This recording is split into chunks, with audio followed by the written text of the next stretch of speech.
días, mis amados hermanos. Dios los bendiga a todos quienes se unen día a día para orar a Dios y mantenernos en esta brecha de clamar, de pedirle al Señor que intervenga en todas las áreas, en todas las necesidades que tenemos como hijos de Dios, para unirnos a orar por nuestras ciudades y por nuestro país, para que el Señor haga cambios estructurales que nos permita vivir en paz, como dice el apóstol Pablo, que vivamos quieta y reposadamente. Solamente Dios puede traer paz y puede traer tranquilidad a nuestra vida, a nuestra familia, a nuestros hermanos, a nuestras ciudades y nuestra nación. La oración es poderosa porque toca el corazón de Dios y porque nos acerca a Dios. Y toda persona que se acerca a Dios, mis amados hermanos, va a experimentar algo extraordinario.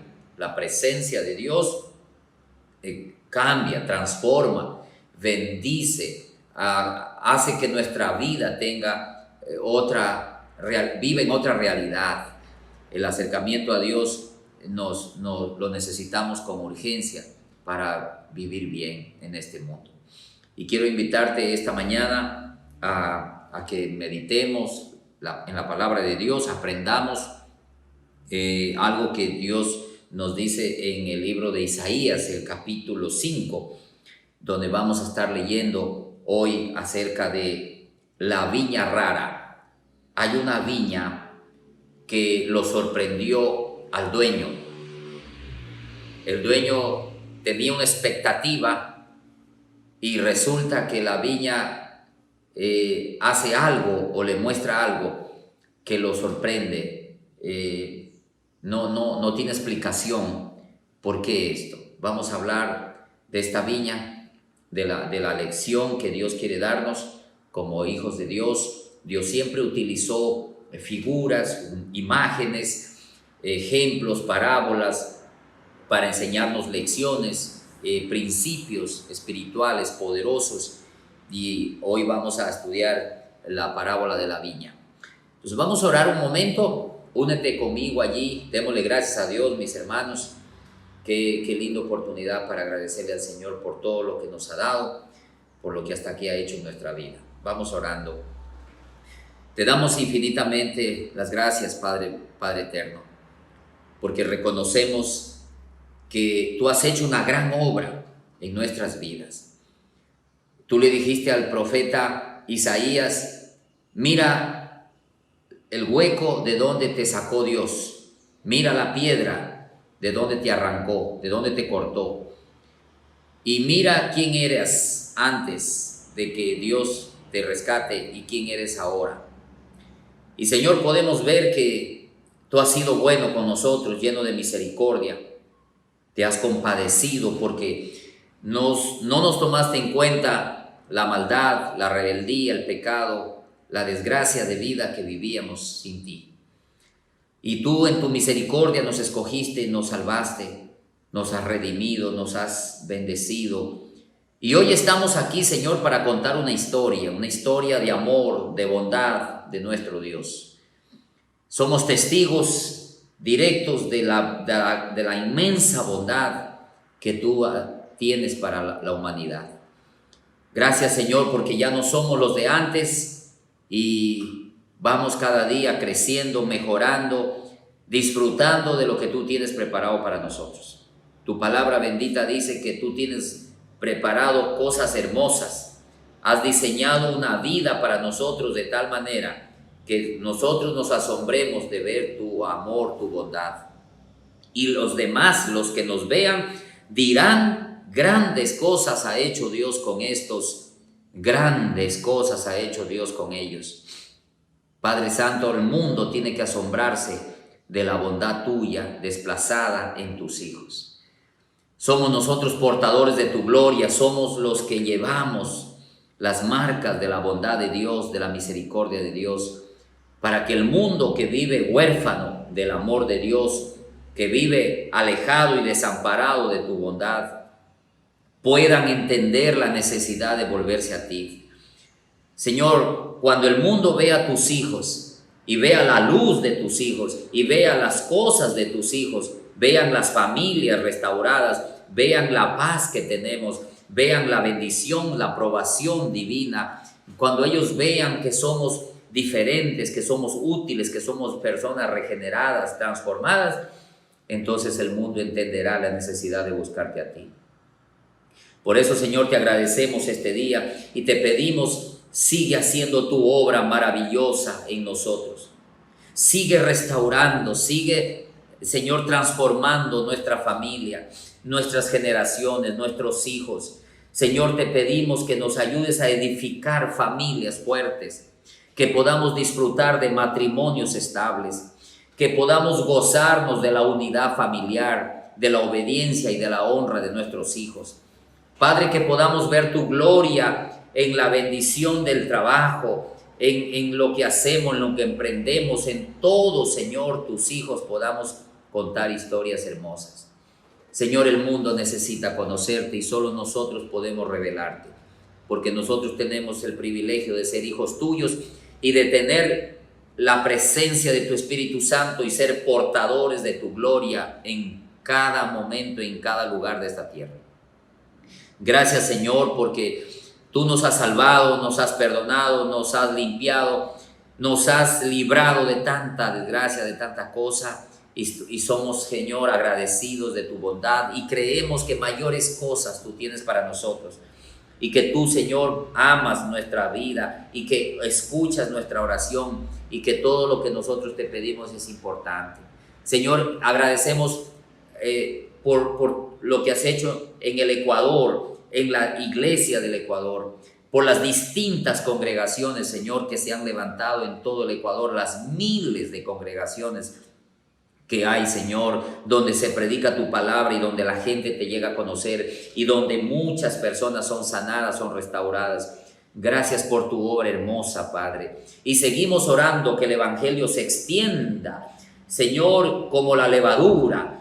Y, Señor, oramos, Padre, para que el reino de los cielos siga alcanzando terreno y el reino de las tinieblas sea deshecho y destruido por el poder de Jesucristo.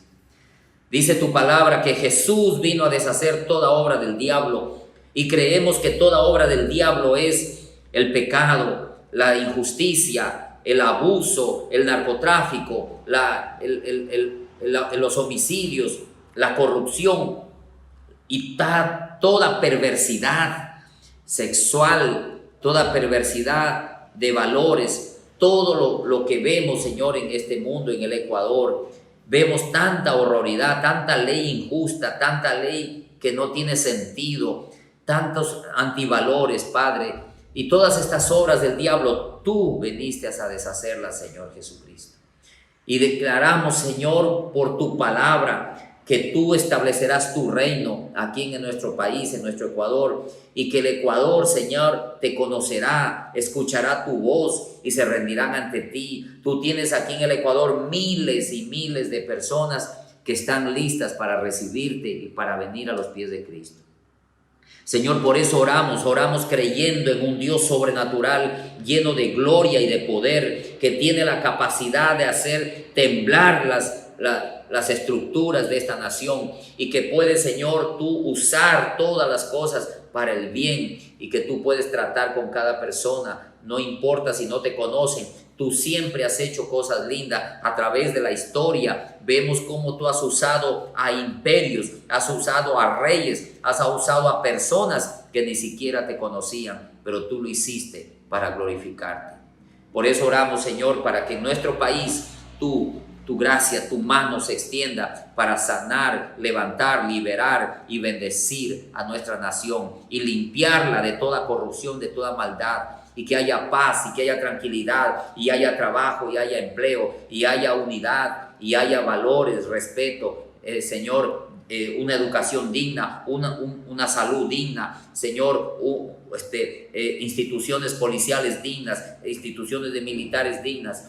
Padre Santo, que las instituciones encargadas de ejercer justicia puedan ser efectivas, puedan ser justas, aplicadas a la ley, y que al malo se le dé su castigo y a la persona temerosa se le reconozca. Padre Santo, oramos para que en el Ecuador se instaure el reino de los cielos y no el reino de las tinieblas. Gracias te damos por este día. Ponemos en tus preciosas manos nuestras vidas. Ayúdanos para leer tu palabra y entender y comprender lo que tú quieres para nosotros. Te lo pedimos, Señor, y te damos gracias en el nombre de Cristo Jesús. Amén y amén. Entonces vamos a leer Isaías capítulo 5 del 1 al 4. Dice la palabra de Dios: ahora cantaré por mi amado, el cantar de mi amado a su viña. Tenía mi amado una viña en una ladera fértil. La había cercado y despedregado y plantado de vides escogidas. Había edificado en medio de ella una torre y hecho también en ella un lagar. Y esperaba que diese uvas, y dio uvas silvestres. Ahora pues, vecinos de Jerusalén y varones de Judá, juzgad ahora entre mí y mi viña. ¿Qué más se podía hacer a mi viña que yo no haya hecho en ella? ¿Cómo esperando yo que diese uvas, ha dado uvas silvestres? Aquí tenemos entonces, mis queridos hermanos, la parábola de una viña. Un hombre tiene un terreno, qué sé yo, supongamos una hectárea de terreno, y él decide sembrar esa hectárea de terreno y la siembra de semillas de uva, vides, plantas de vid, escogidas, las mejores, y sembró la hectárea de esta planta, y él comenzó a planificar: cuando yo ya coseche mi hectárea de uva, voy a necesitar tener un procesador en donde extraer el vino, donde exprimir la uva, y voy a hacer esto y esto y esto. Y él construyó, tenía todo listo. Mientras la planta crecía, él se preparaba para la gran cosecha y para convertir su terreno lleno de uva en una empresa exportadora de vino. Él estaba feliz esperando el día de la cosecha para disfrutar de su trabajo.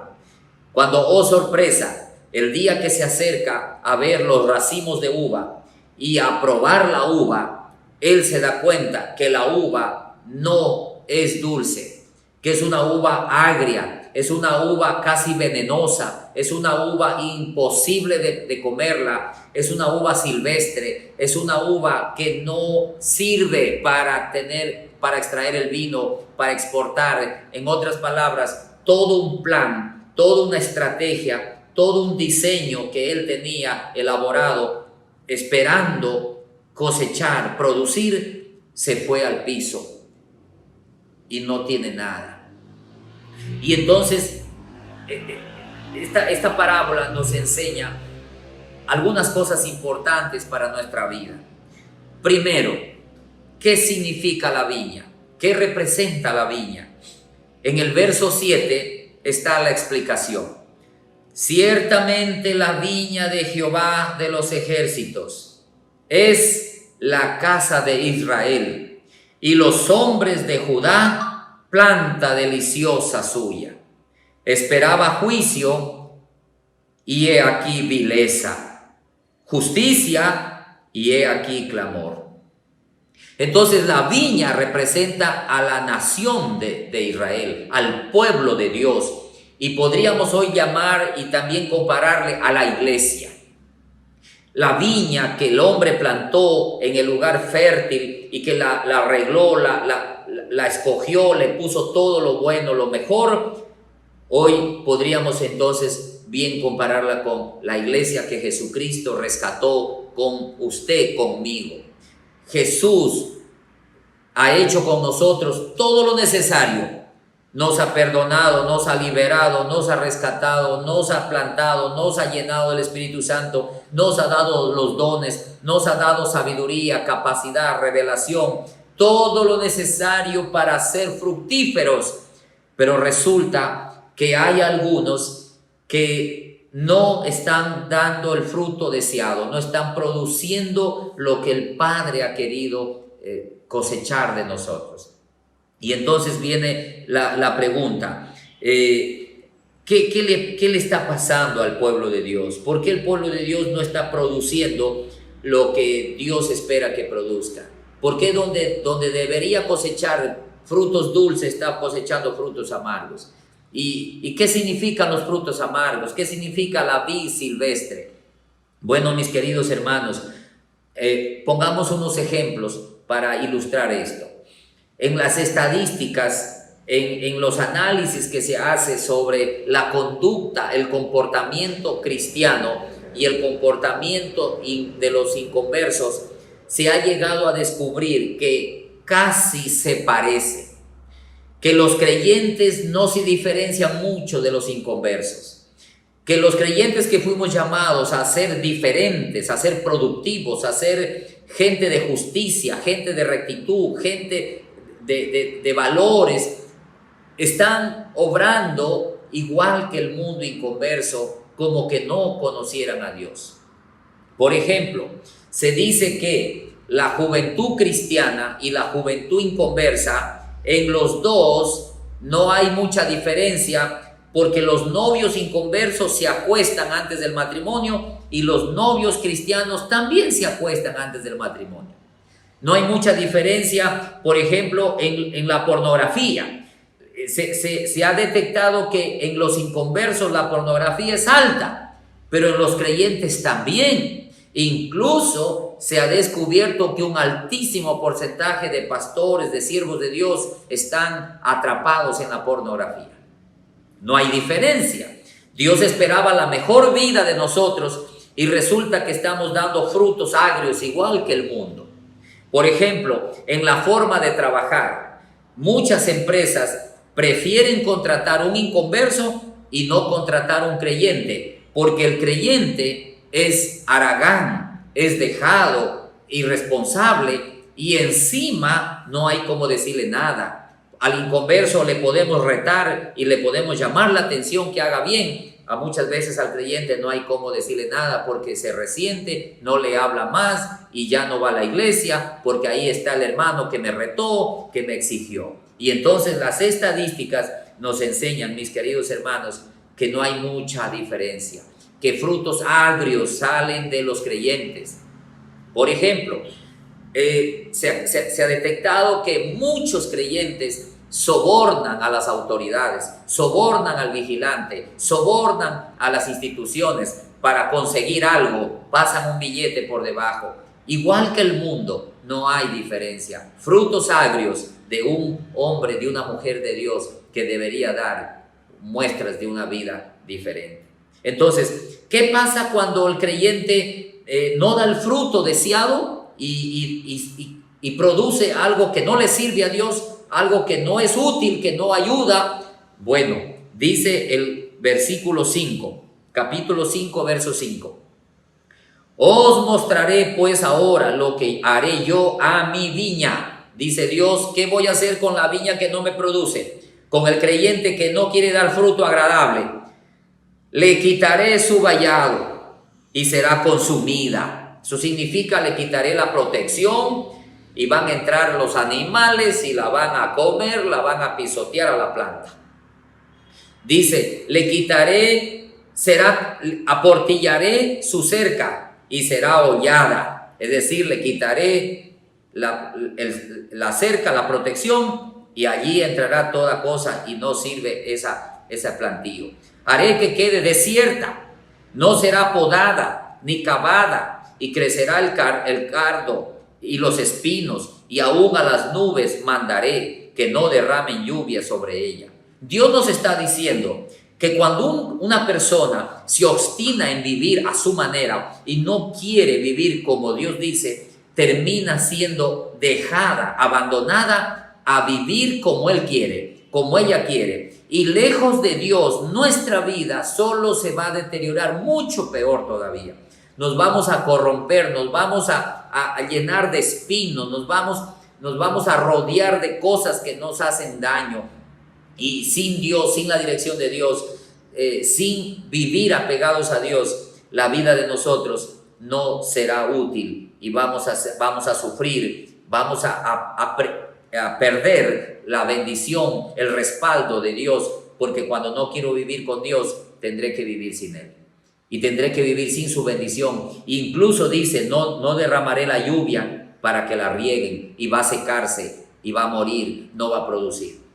Bueno, mis queridos hermanos, ¿qué es lo que nos enseña entonces la Biblia? Que si nosotros no entendemos que fuimos levantados para ser útiles, fructíferos, de bendición, vamos a terminar entonces en una vida quizás igual a la de antes o peor a la de antes. Y vamos a ser humillados y vamos a sufrir y nos vamos a perder tremendas bendiciones que Dios tenía para nosotros. Es importante que nosotros nos comprometamos a dar fruto. Tenemos que entender que Dios nos ha dado todo lo que el mundo no tiene. Mire, el mundo no tiene a Cristo, yo lo tengo, usted lo tiene. El mundo no tiene el perdón, es esclavo del pecado. A nosotros Dios nos ha perdonado y nos ha liberado. El mundo no tiene al Espíritu Santo, quien le guíe. Nosotros tenemos la unción del Espíritu Santo que nos guía. El mundo no tiene la Biblia, no tiene la palabra de Dios. Nosotros tenemos la Biblia todos los días y la leemos. El mundo no sabe orar. Nosotros sabemos cómo orar. El mundo no tiene una iglesia que le enseñe, que le ayude. Nosotros tenemos una iglesia que nos ayuda. El mundo no tiene un pastor que se preocupe de ellos. La iglesia tiene un pastor, tiene líderes que están preocupados, ayudándole en su crecimiento. Con todo lo que Dios nos ha dado, con toda la gracia y el favor y la bendición de Dios, que nosotros no demos fruto, es fatal, es decepcionante, es terrible. Eso, mis amados hermanos, no tiene nombre. Usted y yo deberíamos ser los mejores de todos. Si usted es médico y es creyente, usted tiene que ser el mejor médico. Si usted es arquitecto y es creyente, usted es el mejor arquitecto. Si usted es estudiante y es creyente, usted tiene que ser el mejor estudiante. Si usted es un padre creyente, usted tiene que ser un mejor padre, un mejor esposo. Tenemos que ser mejores empleados, los mejores jefes, los mejores ciudadanos, no los peores, sino los mejores. Solo así el mundo sabrá que hay un Dios vivo, un Dios real que vive con nosotros y nos ha cambiado. Ahora, quiero mostrarle lo siguiente. Hay algunos frutos agrios que el pueblo de Israel comenzó a producir y que le costaron caro y que no debe sucederte a ti.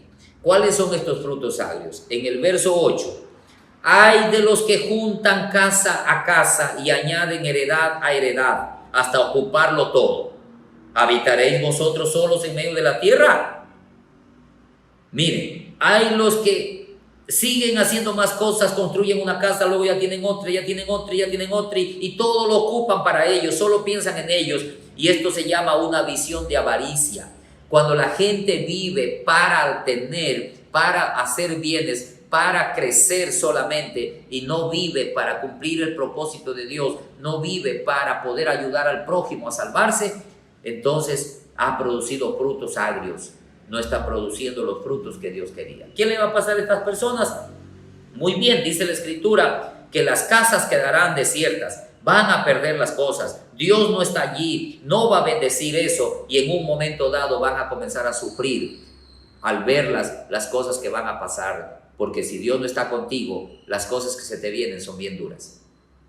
La segunda cosa que nos muestra en el verso 11, hay de los que se levantan de mañana para seguir la embriaguez, que se están hasta la noche hasta que el vino los enciende, y en sus banquetes hay arpas, tamboriles, flautas, vino, y no miran la obra de Jehová ni consideran la obra de sus manos.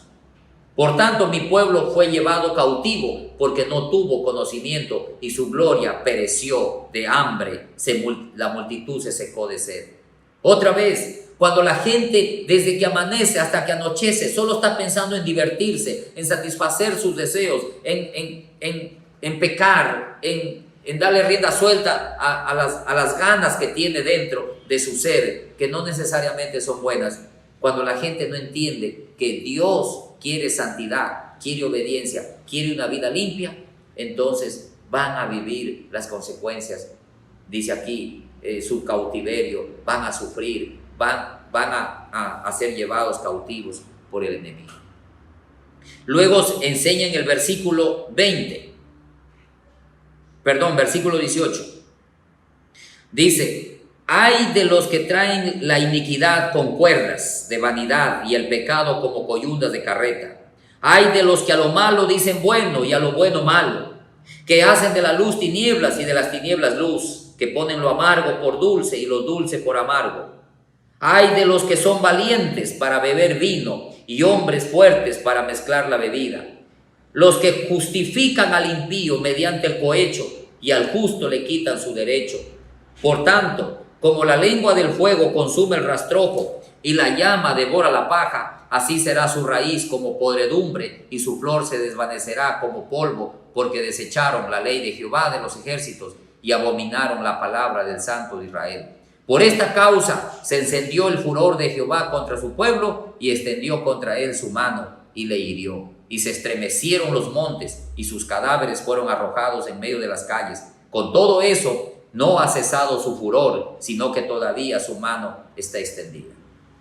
Fíjate cómo dice acá que hay gente que a lo malo le dice bueno, a lo bueno le dice malo, y en lugar de hacer lo justo están sobornando, coimando, están engañando, están torciendo el derecho y todo lo están haciendo a su manera sin considerar que hay un Dios de justicia que nos ha enseñado por su palabra a vivir bien, a hacer bien las cosas, a marcar una diferencia entre el mundo incrédulo y el mundo creyente.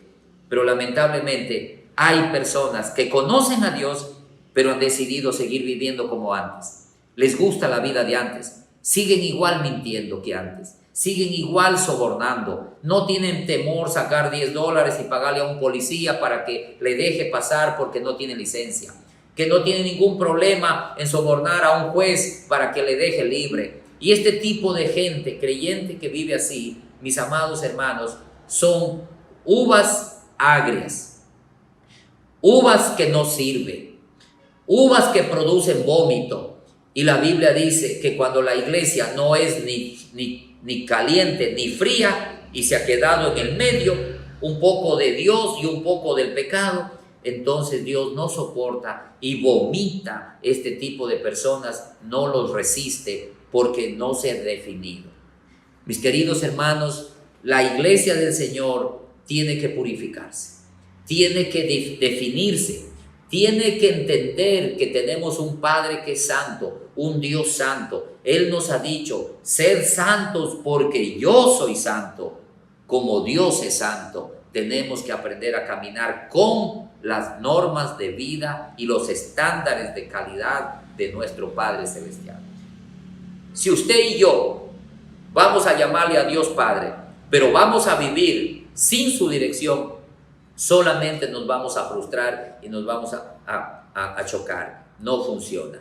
Dios no juega, Dios no se deja usar. Dios va a tratar con nosotros si nosotros no entendemos el llamado de Dios de dar fruto y fruto en abundancia.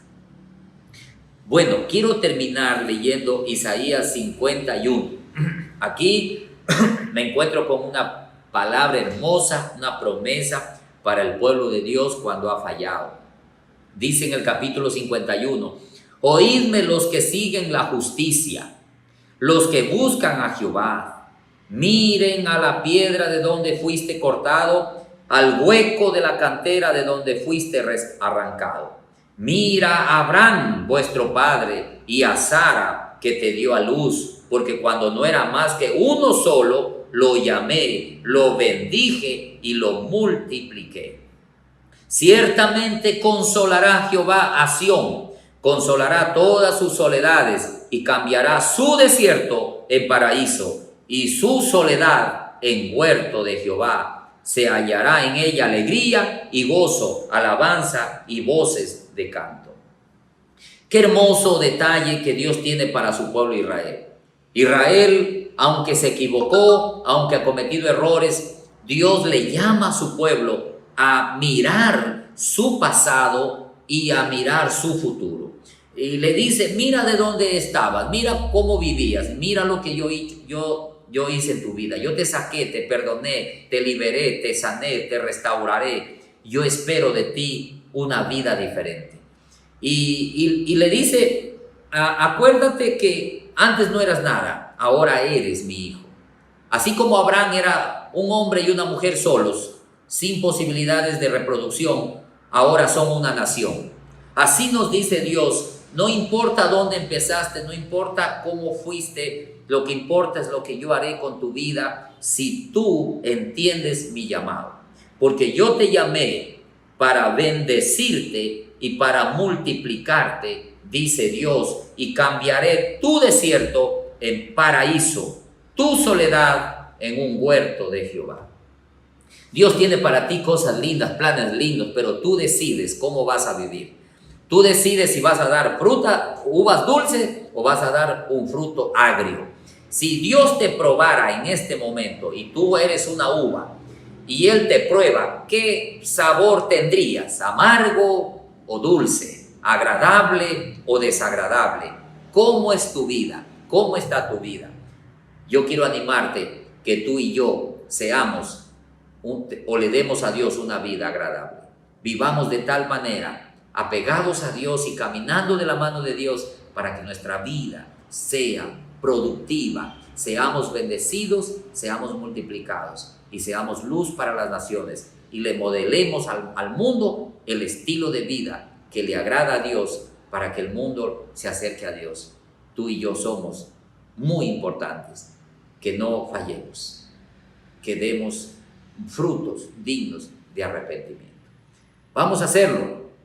El Ecuador está en crisis moral y del Ecuador tú no esperes que la justicia, la rectitud y la integridad salga del presidente de la República. No te engañes que salga de la Asamblea de Legislación. No esperes que la justicia y la rectitud y la integridad venga de las cortes, de los jueces, porque nada de eso va a funcionar. El único lugar donde hay justicia, y debe haber justicia, rectitud, honestidad, integridad, ejemplo de vida, es de la iglesia. Porque la iglesia es el único pueblo que tiene lo que el mundo no tiene. Tiene a Dios, tiene un Salvador, tiene la sangre de Cristo, tiene el Espíritu Santo, tiene la palabra, tiene la iglesia, tiene ayuda, tiene todo. Solo la iglesia puede vivir como Dios dice. El mundo necesita de la iglesia y nosotros como iglesia no nos podemos corromper y no podemos vivir como el mundo vive. Por eso el Ecuador está como está, porque la iglesia en el Ecuador lamentablemente ha fallado y está viviendo, muchos creyentes están viviendo como el mundo vive. Vamos a orar contra eso y vamos a pedirle al Señor que cambie esa realidad y a pedirle al Señor que levante una iglesia santa, una iglesia despierta, una iglesia viva, una iglesia pura, y vamos a empezar tú y yo. Nosotros primero, luego nuestros hijos, nuestra familia nos va a seguir y así nos vamos a expandir por todo el lugar de la tierra. Vamos a orar, mis hermanos, y oremos allí por algunas necesidades que tenemos, especialmente la de una iglesia santificada y una nación rescatada por la intervención divina.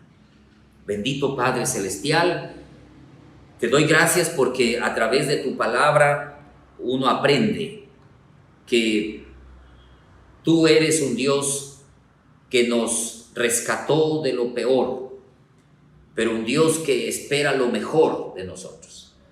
Tú eres un Dios que nos ama tanto, pero un Dios que corrige, un Dios que no tolera la maldad.